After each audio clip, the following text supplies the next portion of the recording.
I'm Julie Pace at the White House, where President Barack Obama is putting the finishing touches on his first State of the Union address, and I'm joined by White House Senior Advisor Valerie Jarrett. Now, from what we know so far, this is going to be a speech that focuses heavily on the economy and creating jobs, but what's the president going to be saying specifically in terms of his plans to get Americans back to work this year? Well, it's a good question. He's going to, number one, reflect on the last year and all of our major efforts that really pulled us back from the brink of economic collapse and have set us on the right course, and how we're going to continue that effort to really focus on jobs of the future. And so the president will be talking about infrastructure and the kind of jobs that creates. He'll be talking about small businesses.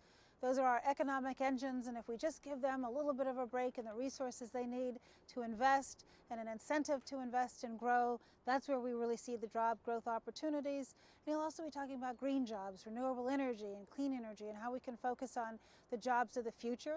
And he'll also talk about public education and how important it is to focus on education and making college affordable and all of the things that people think about when they're sitting around the kitchen table and they're struggling to make ends meet. We know that the president is going to say that he's just as committed to passing health care now as he was when he came into office. Is he going to lay out a plan, though, for lawmakers, a path for them to get a bill on his desk? This is what I think he's going to do. He's going to remind everybody about why we fought so hard to get the reform. Today, 14,000 people lost health insurance. Yesterday, 14,000 people lost health insurance, and tomorrow and the day after. That's the pattern that we're on.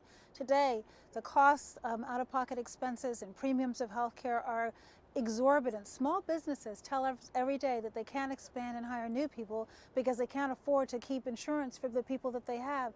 Every day people tell us about how they have a pre-existing condition and they're getting dropped from their insurance companies and they're having to, again, make these tough life choices. And so I think it's a good opportunity to remind the American people about why health insurance is really a part of the overall economy. And if you have a job and you're working just as hard and you're making less money, some of that is because you're spending so much on health insurance.